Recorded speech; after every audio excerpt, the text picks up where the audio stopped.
विपक्ष को भी अपनी शिकायत, अपने मुद्दे अपने प्रधानमंत्री के समक्ष, अपनी आलोचना अपने गृह मंत्री के समक्ष रखनी होगी। सर, आज कश्मीर का कोई नहीं है इस सदन में। उन्होंने बड़ा ग्रॉस स्टेटमेंट किया है कि कश्मीर का इस सदन में कोई नहीं है। वो अपने बारे में कह सकते हैं, हमारे बारे में क्यों कह रहे? हम तो सदैव कश्मीर के हैं।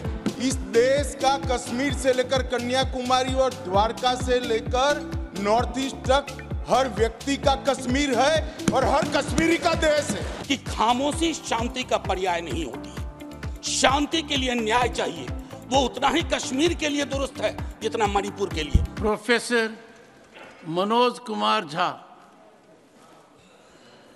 शुक्रिया सर, आपका बहुत बहुत धन्यवाद। माननीय सभापति महोदय, संसदीय कार्यकाल में कुछ ऐसे क्षण आते हैं जब ये नहीं कह सकता कि मैं इसका सपोर्ट कर रहा हूँ या मैं इसका विरोध कर रहा हूँ। कई सारी चीज़ें हैं इसमें जो वेलकम इनिशिएटिव हैं, मैं मानता हूँ। बस कुछ सुझाव दूंगा, क्योंकि अक्सर मैं देखता हूँ कि हमारे बीच का संवाद, माननीय सभापति महोदय, विपक्ष का अलग से कोई प्रधानमंत्री नहीं होता या विपक्ष का अलग से कोई गृह मंत्री नहीं होता। विपक्ष को भी अपनी शिकायत, अपने मुद्दे अपने प्रधानमंत्री के समक्ष, अपनी आलोचना अपने गृह मंत्री के समक्ष रखनी होगी। सर, आज कश्मीर का कोई नहीं है इस सदन में। मैं था उस दिन जब नहीं, सॉरी, ये नॉमिनेटेड मेंबर है। माननीय सदस्य सर, अपने एक सेकंड सर, उन्होंने बड़ा ग्रॉस स्टेटमेंट किया है कि कश्मीर का इस सदन में कोई नहीं है। वो अपने बारे में कह सकते हैं, हमारे बारे में क्यों कह रहे? हम तो सदैव कश्मीर के हैं, हमेशा के। आपके बारे में वो सच हो सकता है, हमारे बारे में आप कैसे स्टेटमेंट कर सकते हो भाई?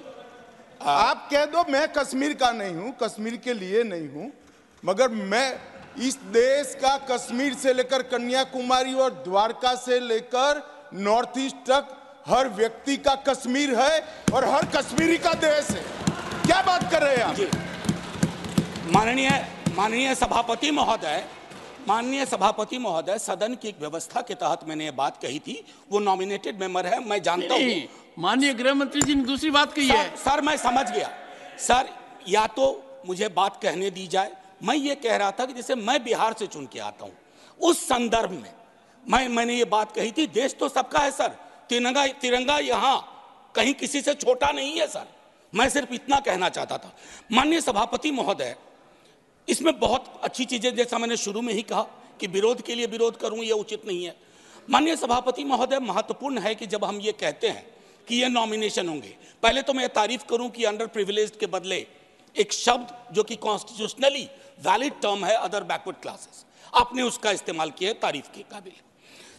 ये जो नॉमिनेट करने का अधिकार एलजी साहब को है आज की डेट में, कल राज्य बन जाएगा तो गवर्नर साहब होंगे। क्या ये स्टेट असेंबली को डेलीगेट नहीं होना चाहिए? और अगर करना चाहें तो on the aid and advice of, ये व्यवस्था मैं समझता हूं कि होनी चाहिए थी। तारतम्य थोड़ा टूटा है, लेकिन फिर भी मैं अपनी बात कहूं। आरक्षण को लेकर के भी हम पीस मील में करते हैं। हर सत्र में मैं देखता हूं कुछ बिल आते हैं। एक समेकित योजना पूरे देश के संदर्भ में हमें इसके लिए बनाने की आवश्यकता है, वो बहुत बेहतर होगा। आज 370 पे फैसला आया और सदन की जिम्मेदारी आज बढ़ गई है। उस फैसले के बाद सरकार की जिम्मेदारी बढ़ गई है। मैं मानता हूं इतिहास, आपने यहां एक फैसला लिया था, तब संसद वहां थी सर, ये लगभग घिस चुका था, हम भी जानते हैं, लेकिन एक मनोवैज्ञानिक पहलू था। मैं आग्रह करूंगा सरकार से कि उस साइकोलॉजिकल हीलिंग की भी कोशिश होनी चाहिए, और ये हीलिंग हो सकती है सर। मैंने कहा ना कि हिंदुस्तान का मिजाज महासागर वाला है, इसको बस तालाब ना बनाया जाए, महासागर अपने अंदर सब समाहित कर लेगा। माननीय सभापति महोदय, जो कश्मीरी घाटी में रह रहे हैं, गांव में रह रहे हैं, उनको लेकर के भी एक चिंता होनी चाहिए। बाहर हैं, उनकी चिंताएं वाकिफ है। बल्कि विवेक जी ने यह बात कहा कि बुरे से बुरे वक्त में एक बहुत बड़ी आबादी उन्हीं घरों में, गांव में, गलियों में रही, उनका एक्नॉलेजमेंट मैं समझता हूं बहुत आवश्यक है। माननीय सभापति महोदय, अंबेडकर साहब कहते थे कोऑपरेटिव फेडरलिज्म, माननीय प्रधानमंत्री जी भी कई बार उसको दोहराते हैं। सर कोऑपरेटिव फेडरलिज्म के नजरिए से देखेंगे ना तो हैंड होल्डिंग की जरूरत होती है। मैं जानता हूं कि दिल्ली की आइडिया ऑफ नॉर्मैलिटी और घाटी या जम्मू या लद्दाख की आइडिया ऑफ नॉर्मैलिटी में फर्क है सर। अभी पिछले दिनों हमारे कई बीजेपी के साथी कह रहे थे कि चुनाव परिणाम संतुष्टि का परिचायक है। फिर तो लद्दाख में भी एक चुनाव हुआ था सर बस 1 मिनट लूंगा चूंकि आपने पहले कहा था। सर एक आखिरी चीज कहूंगा कि पत्रकार, विद्यार्थी, शिक्षक सरकार की आलोचना करें, उसको देश की आलोचना ना माना जाए। ये फर्क मिटता सा जा रहा है, ये कश्मीर के संदर्भ में नहीं, बाहर भी। दूसरी चीज सर, दूसरे राज्यों में जो कश्मीर के छात्र रहते हैं उनको एक प्रोटेक्शन दीजिए।